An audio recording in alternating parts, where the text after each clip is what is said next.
شروع اللہ کے بابرکت نام سے جو رحمان بھی ہے رحیم بھی ہے اور جس نے اس دنیا کو ہمارے لیے مسخر فرمایا۔ درود بر آقا نامدار حضرت محمد مصطفیٰ صلی اللہ علیہ وآلہ وسلم اور ان کی آل پر۔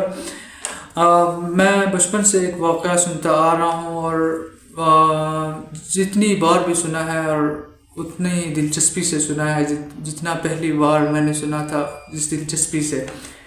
اور دل جمی سے۔ تو یہ ایک خوبصورت نوجوان شہر سے دور عبادت کے لیے، ریاضت کے لیے جانا تھا، ندی کے کنارے کنارے چلتے گئے تو وہاں پر سیب پڑا تھا، ندی میں سیب انہیں پڑا ملا جو پانی بہا کر لے کے آیا تھا۔ انہوں نے سیب کاٹا، سیب کھایا، سفر کیا تھا انہوں نے پیدل، کچھ تو بھوک بھی لگی ہوگی۔ تو آپ نے جب سیب کاٹ کر کھا لیا پھر بعد میں انہیں ہوا کہ یہ تو کسی کا ہوگا، میں نے اجازت نہیں لی، تو مجھے اس کے مالک کی تلاش کرنی چاہیے اور مجھے اس کی معافی تلافی یا میں پیسے دے دوں گا اور بات ختم ہو جائے گی، تاکہ میرے پہ یہ نہ رہے کہ میں نے کسی کی امانت کسی کی خیانت کی ہے یا میں نے کسی کا مال کھایا ہے۔ تو آپ رحمہ اللہ علیہ جو نوجوان تھے وہ ندی کے کنارے چلتے چلتے ایک باغ آیا اور باغ سے سیب کے درختوں کی شاخیں ندی کے اوپر آئی ہوئی تھی اور ظاہر ہے انہی شاخوں سے سیب گرا ہوگا ندی میں۔ تو یہ ان نوجوان کا نام جن کا میں ذکر کر رہا ہوں یہ تھے سید ابو صالح موسیٰ جنگی دوست رحمہ اللہ علیہ۔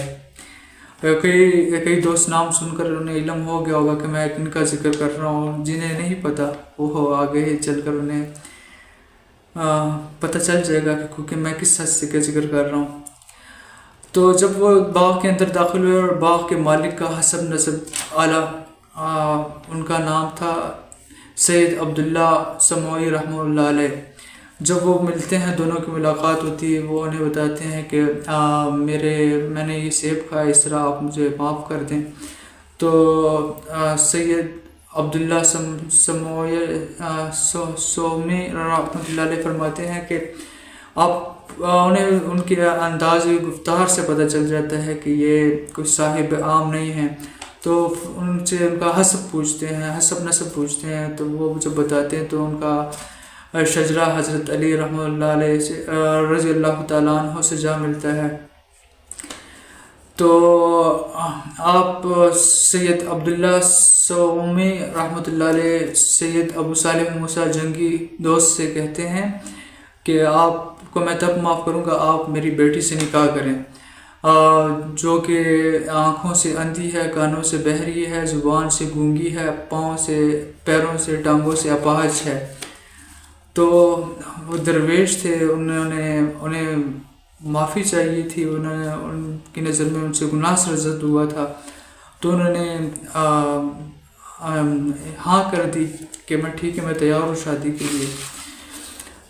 شادی ہوئی تو جب آپ ابو صالح موسیٰ جنگی دوست رحمہ اللہ علیہ اپنے حجرہ عروسی میں مطلب اپنے کمرے میں داخل ہوئے جہاں پہ ان کی دلہن بیٹھی تھی، تو وہ جلدی سے واپس الٹے پاؤں واپس آئے اور اپنے سسر سید عبداللہ سومی رحمۃ اللہ علیہ سے کہنے لگے کہ وہاں پہ کوئی نامحرم لڑکی بیٹھی ہے جو خوبصورت بھی ہے، آپ ہاتھ پاؤں بھی ٹھیک ہے۔ تو ان کے سسر انہیں کہا کہ مبارک ہو، یہ آپ کی ہی بیوی ہے، اور میں نے اس لیے کہا تھا کہ یہ گونگی ہے کیونکہ اس نے زبان سے کبھی دروغ گوئی نہیں کی، جھوٹ نہیں بولا، کسی پر بہتان نہیں تراشا، کانوں سے بہری اس لیے کہا کہ کبھی کسی کی برائیاں نہیں سنی، گندی باتیں نہیں سنی، آنکھوں سے اس لیے اندھی کہا کہ کبھی نامحرم پر نظر نہیں پڑی، پاؤں سے اپاہج اس لیے کہا کہ گھر سے باہر قدم نہیں رکھا، تو مبارک ہو یہ آپ کی بیوی ہے۔ تو سید ابو صالح موسیٰ جنگی دوست جب اندر داخل ہوئے تو اندر خوبصورت خاتون سیدہ ام الخیر فاطمہ رحمہ اللہ علیہ، جو کہ سید غوث العظم شیخ عبدالقادر جیلانی رحمۃ اللہ علیہ کی والدہ بنی، اور ماں باپ اتنے نیک ہوں تو اولاد بھی پھر شیخ عبدالقادر جیلانی جیسی ہوتی ہے۔ امید رکھتا ہوں کہ آپ کو ویڈیو پسند آئی ہوگی۔ ہدایت